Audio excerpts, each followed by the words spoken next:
Bonjour et bienvenue. Aujourd'hui, dans cette vidéo, on va voir comment calculer des probabilités avec la loi normale. Pour cela, il est indispensable d'avoir la calculatrice et je vous propose de voir comment ça marche avec l'ATI et la Casio. Donc voilà l'exercice que je vous propose. On nous parle de la taille d'un homme adulte en France et on nous dit que cette taille suit une loi normale. On nous donne les caractéristiques de la loi normale et ensuite on va nous demander de calculer quelques probabilités. Donc je vous laisse mettre pause, faire l'exercice par vous-même, et juste après, la correction. La première chose qu'on peut faire déjà quand on nous parle de loi normale, c'est d'avoir en tête le petit schéma. Et ce qui est bien, c'est qu'on peut toujours dessiner le même, puisque quitte à pas mettre d'échelle sur notre graphique, la répartition de la loi normale a toujours cette même forme.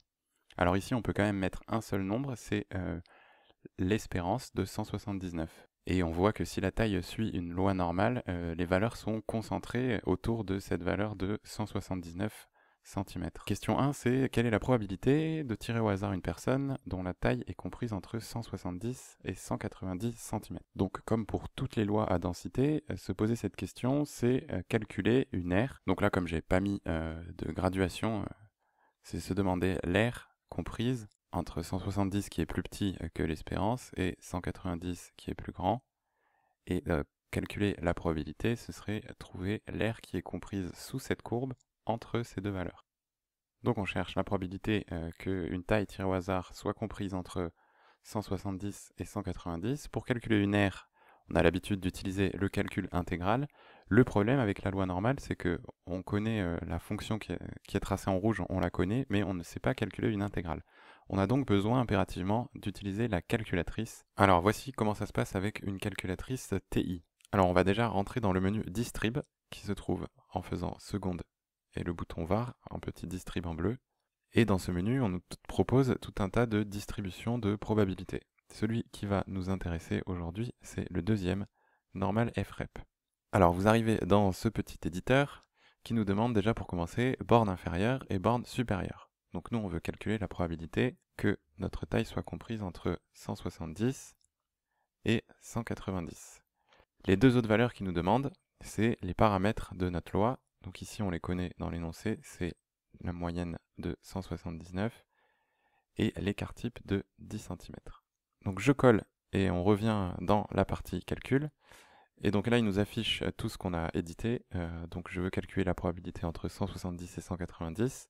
Et les deux derniers nombres sont les deux paramètres de la loi que j'ai rentrés.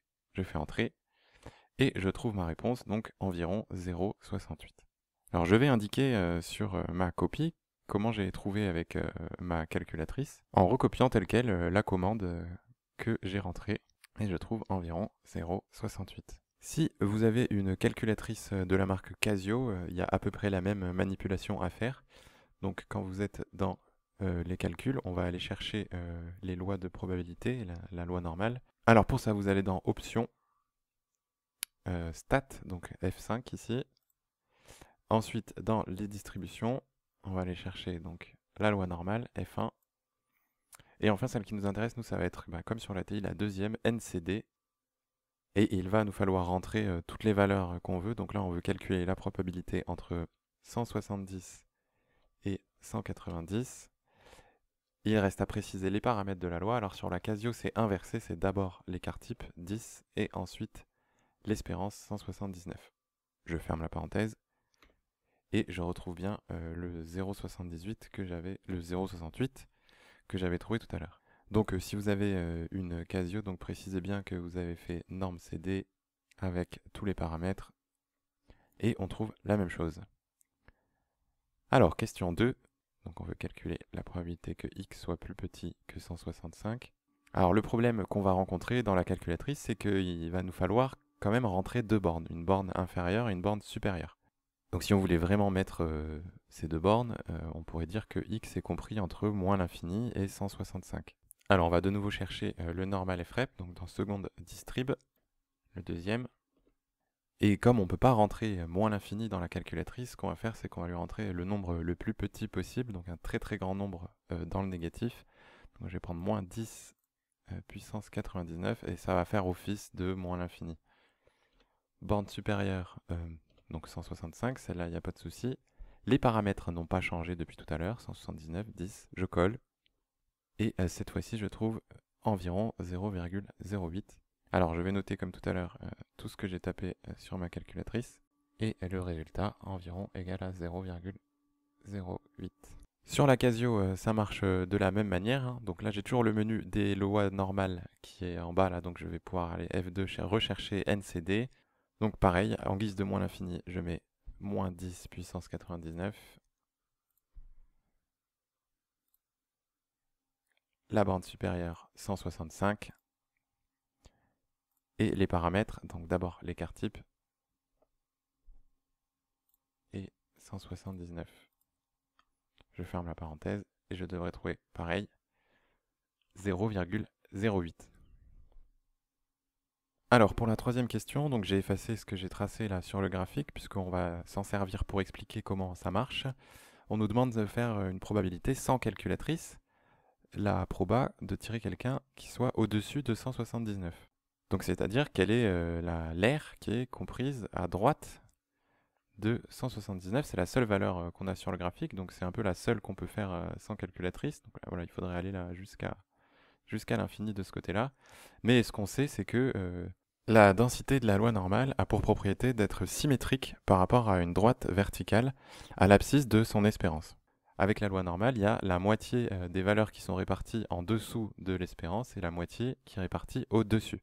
Autrement dit, la probabilité que quelqu'un soit plus grand que 179, eh ben c'est 0,5, une chance sur deux. Donc voilà, si on tire quelqu'un au hasard, on a une chance sur deux qu'il soit plus grand que 79 et une chance sur deux pour qu'il soit plus petit. Alors on va juste citer pourquoi on a mis 0,5 là sans calculatrice. Parce que pour x qui suit une loi normale, la probabilité d'être plus grand que l'espérance, qui est aussi d'ailleurs la probabilité d'être plus petit que l'espérance, c'est 0,5. Et pour la dernière question, alors j'ai de nouveau effacé mon graphique là, on me demande de chercher une taille au-delà de laquelle il y a 5% des Français.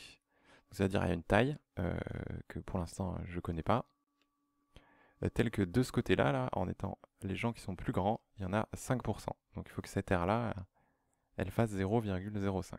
Comme en maths, on aime bien donner un nom aux choses, on va l'appeler T. Et c'est-à-dire qu'à l'image de tout à l'heure où on avait l'espérance qui coupe notre population en deux, 50% plus grand et 50% plus petit, on cherche une taille qui coupe la population en deux parties, 5% plus grand et 95% plus petit. C'est-à-dire que dans cette question 4, on cherche une taille T, telle que la probabilité d'être au-dessus de cette taille soit égale à 0,05. Alors pour ça, on va ressortir la calculatrice. Donc avec la TI, on retourne dans le menu distrib, donc seconde var. Et cette fois-ci, on va chercher la troisième, inv normale. Et donc là, il nous demande de rentrer une aire. Donc l'aire qu'on cherche, nous, c'est l'aire qui est en orange là sur le graphique, c'est 0,05. Ensuite, il nous demande les paramètres de notre loi normale. Donc c'est toujours 179 et 10. Et donc là, il veut savoir si on veut l'aire de gauche ou l'aire de droite. Donc là, nous, sur le graphique, c'est clair, c'est l'aire de droite. On colle. Et on trouve 195,4. Alors on note ce qu'on a mis à la calculatrice, donc on a cherché P en allant trouver inverse normale, et les paramètres dans l'ordre où ils apparaissaient, environ égal à 195,4. Alors avec la Casio, c'est un tout petit peu plus subtil. La Casio ne nous propose pas de choisir entre gauche et droite, il est réglé par défaut sur gauche. Or ici, nous on a besoin de calculer la droite, donc il faut se dire, si on a une aire de 0,05 à droite, qu'est-ce qui nous reste à gauche? C'est les 95%, donc 0,95. Alors on voit qu'on a aussi un bouton inverse normal qui s'appelle inv-n en F3. Et donc il nous faut rentrer l'aire, donc je vais bien rentrer 0,95, les deux paramètres. Et c'est tout, il n'y a pas de gauche ou droite puisqu'il est par défaut réglé sur gauche. Et on trouve la même chose, 195,4. Donc on va noter ce qu'on a fait sur la Casio. Donc on a bien mis 0,95, les paramètres, et on trouve pareil, environ 195,4. Et nous avons terminé cet exercice. Je vous invite vivement à refaire vous-même ces manipulations pour être capable de les faire tout seul le jour où vous en avez besoin. Je vous dis à bientôt.